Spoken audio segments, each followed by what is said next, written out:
Friends, I am Shivraj Aditya और मैं आप सभी का स्वागत करता हूं आप ही के अपने यूट्यूब चैनल पे। तो आज के सेशन में हम लोग देखने वाले हैं इंडिटरमिनेसी और स्टेबिलिटी ऑफ स्ट्रक्चर जो सीरीज चल रहा है, ठीक है, जो मॉड्यूल चल रहा है उसका पार्ट नंबर 22, ठीक है। तो पार्ट नंबर 23 आई गेस, है ना। पार्ट नंबर 22 तो हमने पहले ही कर लिया था, पार्ट नंबर 23। तो पार्ट नंबर 23 में हम लोग इसी डिस्कशन को आगे बढ़ाएंगे जो हम लोग एक्सटेंसिबल और इनएक्सटेंसिबल के लिए कर रहे थे, ठीक है। तो चलिए इसको देखते हैं। तो यहाँ पे जैसे मैंने आपको ये समझाया था, मैं यहीं पे थोड़ा सा डिस्कस करना चाहूँगा कि अगर मैं यहाँ पे देखूँ 3j माइनस आर ई, तो ये एक्सटेंसिबल मेंबर्स के लिए जिसको हम लोग खींच सकते हैं, जिसका लेंथ चेंजेबल है, चेंज हो सकता है। और अगर इनएक्सटेंसिबल है, जिसका लेंथ चेंज नहीं हो सकता, तो यहाँ पे मैं डेल वाई नहीं ले सकता। डेल वाई आना मतलब लेंथ चेंज होना, तो वो एक डिग्री ऑफ फ्रीडम कैंसिल हो रहा है। मतलब वाई डायरेक्शन में वो डिफॉर्मेशन नहीं हो सकता, डिफॉर्मेशन नहीं हो सकता मतलब डिग्री ऑफ फ्रीडम नहीं आ सकता, तो वो मुझे माइनस करना पड़ेगा। ऐसे जितने मेंबर्स होंगे उस स्ट्रक्चर में, ठीक है। चलिए आगे बढ़ते हैं। ओके, तो अब यहाँ पे समझते हैं इस चीज को कि अगर मैं ऐसा एक बीम लेता हूं, ठीक है, एक कैंटिलीवर बीम है, तो यहाँ पे क्या क्या लग रहा है। तो फिक्स्ड एंड में तो आर वाई, आर जेड, और जो मोमेंट यहाँ पे है एम जेड लग रहा है, ठीक है। तो as because R Y R X M Z लग रहा है, यानी डेल्टा वाई डेल्टा एक्स और थीटा जेड ये सब नहीं आ रहा है यहाँ पे, ठीक है। अब क्योंकि ये कैंटिलीवर है तो ये फ्री एंड है, तो ये इस तरह से डिफॉर्म हो सकता है, ठीक है, डिफॉर्म हो सकता है। यानी अगर मैं देखूं तो यहाँ पे एक डेल्टा एक्स आ रहा है ना, यहाँ पे एक डेल्टा वाई आ रहा है, और अगर मैं इसका स्लोप देखूं तो यहाँ पे थीटा जेड भी आ रहा है, ठीक है। तो ये हो गया एक्सटेंसिबल मेंबर्स के लिए,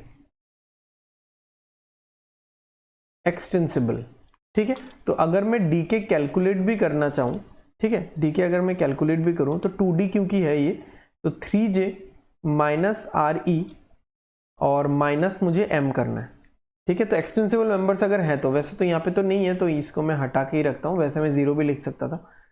तो 2 इंटू 3, दो ही पॉइंट है, एक ये वाला एक ये वाला, ठीक है, माइनस 3 रिएक्शन है, R Y R X M Z, तो यहाँ पे 3 आ रहा है, तो दिख भी रहा है, मैं काउंट भी कर सकता हूँ। डीओएफ हम लोग काउंट भी कर सकते हैं, ये बहुत अच्छी बात है। ओके, अगर मैं इसको एक्सटेंसिबल मेंबर लेता तो क्या होता, ठीक है, एक्सटेंसिबल मेंबर लेता तो क्या होता।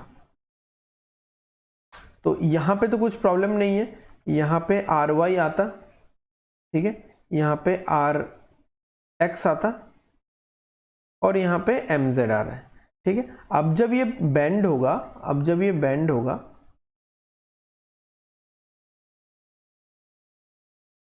तो यहाँ पे ऐसे होगा, तो इसके लेंथ में कुछ चेंजेस नहीं आ सकता, ठीक है, इसके लेंथ में कुछ भी चेंजेस नहीं आ सकता। और यहाँ पे एक थीटा रहेगा फॉर श्योर, ठीक है, थीटा जेड। तो ये है इन एक्सटेंसिबल मेंबर्स के लिए, इन एक्सटेंसिबल मेंबर्स। तो यानी अगर मैं डी के निकालूं तो क्या होगा, 2j minus R E minus M M, एक ही मेंबर है यहाँ पे एक्सटेंसिबल, तो 2 इंटू 3 माइनस 3 माइनस 1, ठीक है, तो 2 आएगा आंसर।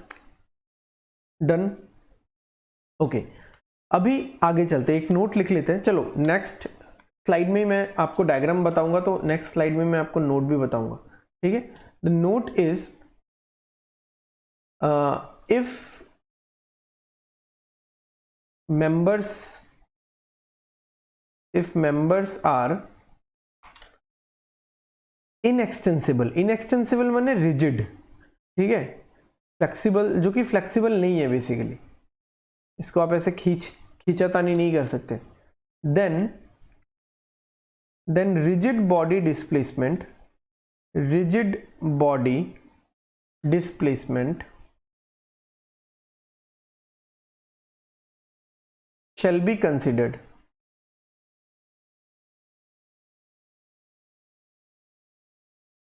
Shell be considered. अब ये कैसे देखो, यहां पे अगर मैं एक ऐसा स्ट्रक्चर लेता हूं, ठीक है, यहाँ पे ये है पॉइंट ए, ये है पॉइंट बी, ठीक है। तो अब यहाँ पे तो चलो अपने फोर्सेस लग ही रहे, आर वाई आर एक्स, ठीक है, एम जेड। यहाँ पे क्या है, यहाँ पे डिफॉर्मेशन क्या क्या हो सकता है, मैं क्या क्या हो सकता है, ठीक है, कुछ कैंसिल आउट भी होगा, देखेंगे हम लोग। जैसे यहाँ पे डेल्टा वाई, डेल्टा एक्स और थीटा जेड। यहाँ पे भी अगर मैं बोलूँ तो डेल्टा वाई, डेल्टा एक्स और थीटा जेड, और ये सारे डेल्टाज अलग अलग है, हाँ, सेम सोचने की भूल मत करना। तो जॉइंट ए मैं छोटा सा एक लिस्ट जैसा बनाता हूँ, और जॉइंट बी आपको समझ में आएगा अच्छे से, ठीक है। देखो जॉइंट ए में क्या क्या डिफॉर्मेशन है, डेल्टा एक्स, डेल्टा वाई और थीटा जेड। और यहाँ पे हम लोग इनएक्सटेंसिबल मेंबर्स के बारे में ही बात कर रहे हैं, आपको पता चल जाना चाहिए अभी तक, ठीक है, क्योंकि मैंने ये नोट लिखा ही हुआ है। ओके, जॉइंट बी में क्या है, डेल्टा एक्स, डेल्टा वाई और डेल्टा जेड, ठीक है। तो मैं यहाँ पे लिख देता हूँ ए ए ए और बी बी बी, ठीक है। अब यहाँ पे आप देखो एक चीज, देखो आप समझो, जैसे ये वाला तो रिजिड है, ठीक है, मतलब ये दोनों ही मेंबर्स ए बी और ये सी मान लो, ए सी और बी सी, ये दोनों ही इनएक्सटेंसिबल है, रिजिड है, तो इनका लेंथ चेंज नहीं हो सकता। तो अगर ये पॉइंट यहाँ पे सी पॉइंट अगर यहाँ पे फिक्स है, तो ए में ये डेल वाई तो आ ही नहीं सकता, तो ए में ये डेल वाई तो आ ही नहीं सकता, फर्स्ट थिंग, ठीक है। ये आ सकता है, ठीक है, कुछ इशू नहीं है। बी में मैं अगर बोलूं तो ये तीनों ही आ सकता है, क्योंकि बी तो फ्री एंड है, तो ये भी आ सकता है, ठीक है, ये भी आ सकता है। बट हाँ, ये जो डेल्टा एक्स बी है, इसको लेके थोड़ा सा टेंशन है कि अगर डेल्टा एक्स बी, मतलब अगर एक्स डायरेक्शन में ये चला गया, तब तो ए बी का लेंथ चेंज हो जाएगा, तो यानी ये दोनों हो नहीं सकते।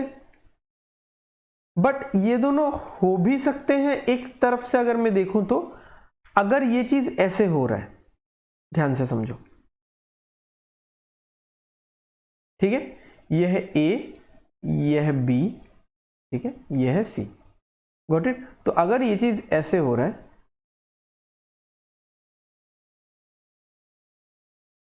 यह है ए डैश, यह है बी डैश, यानी A B is equal to A dash B dash, या फिर A dash is equal to B B dash, यानी यहां पे जितना डिफॉर्मेशन है, ठीक है, इज इक्वल टू यहां पे जितना डिफॉर्मेशन है। लेंथ चेंज नहीं होने से मतलब है लेंथ चेंज नहीं होने होके आप अगर डिफॉर्मेशन कर पाओ तो सही है। तो यहां पे अगर काउंट करोगे 1 2 3, और डेल्टा एक्स है और एक्स भी मिला के 1, तो 4 हो रहे हैं। और अगर हम लोग यहां पे फॉर्मूले से चेक करेंगे तो क्या होगा, 2j minus R E minus M, ठीक है। तो 2 इंटू 3 पॉइंट्स है यहाँ पे, 3 जॉइंट से बेसिकली माइनस 3 रिएक्शंस आ रहे हैं, एक्सटर्नल रिएक्शंस, माइनस 2 ऐसे मेंबर है जो इनएक्सटेंसिबल है, ठीक है। तो 6 माइनस 3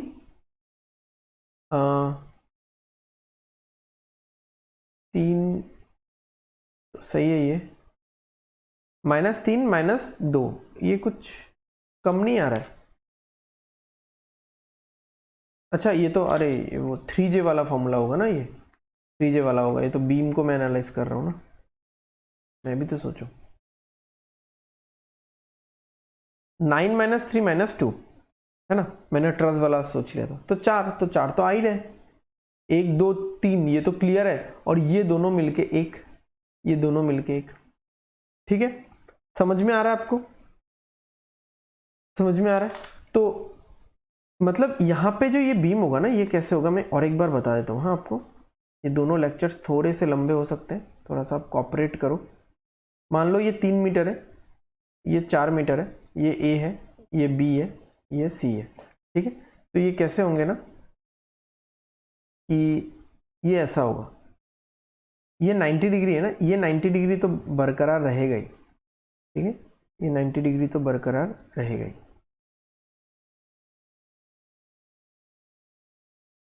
ठीक है। तो इसको थोड़ा सा मैं एक्सटेंड कर देता हूँ, ओके। तो ये कुछ ऐसा बनाया था मैंने वहाँ पे, तो यहाँ पे ये ऐसा हो रहा है ना, ये ऐसा हो रहा है,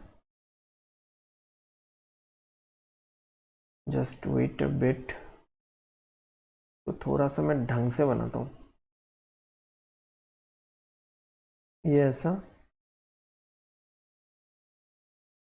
और ये ऐसा, तो ये 3 मीटर ही रहेगा, ये 4 मीटर ही रहेगा, ठीक है, ये 3 मीटर है, ये 4 मीटर ही रहेगा।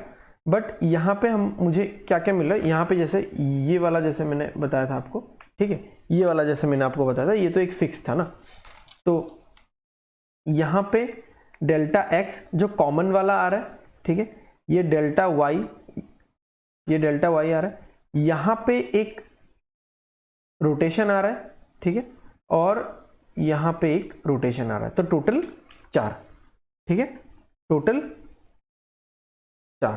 तो अगर मैं ये भी एक फ्रेम दूं आपको, ये भी एक फ्रेम दूं, और अगर मैं डायरेक्टली आपको बोलूं आप काउंट करके बताओ कि कितना आएगा, इसमें कितना आएगा बताओ, एकदम सिंपल है, एकदम सिंपल है। एक तो इधर आएगा कॉमन वाला डेल्टा एक्स, ठीक है, वाई नहीं आएगा, वाई क्यों नहीं आएगा, डेल्टा वाई क्यों नहीं आएगा, इसके वजह से नहीं आएगा, इसके वजह से ये कैंसिल हो जाएगा, ये वाला डेल्टा वाई क्यों नहीं आएगा, इसके वजह से ये कैंसिल हो जाएगा, बट रोटेशन इधर भी आएगा इधर भी आएगा, तो यहाँ पे अगर मैं डी के निकालूं तो यहाँ पे सीधा सीधा 3 निकलेगा। तो हम लोग काउंटिंग करके भी डिग्री ऑफ फ्रीडम या काइनेमेटिक इंडिटरमिनेसी निकाल सकते हैं, या फिर हम लोग फॉर्मूले से भी निकाल सकते हैं। आपको दोनों आता है तो बहुत अच्छी बात है, conceptually you are very strong, ठीक है। तो आज का सेशन यहीं पे खत्म करते हैं। Take care, bye bye, study well and study hard, bye bye.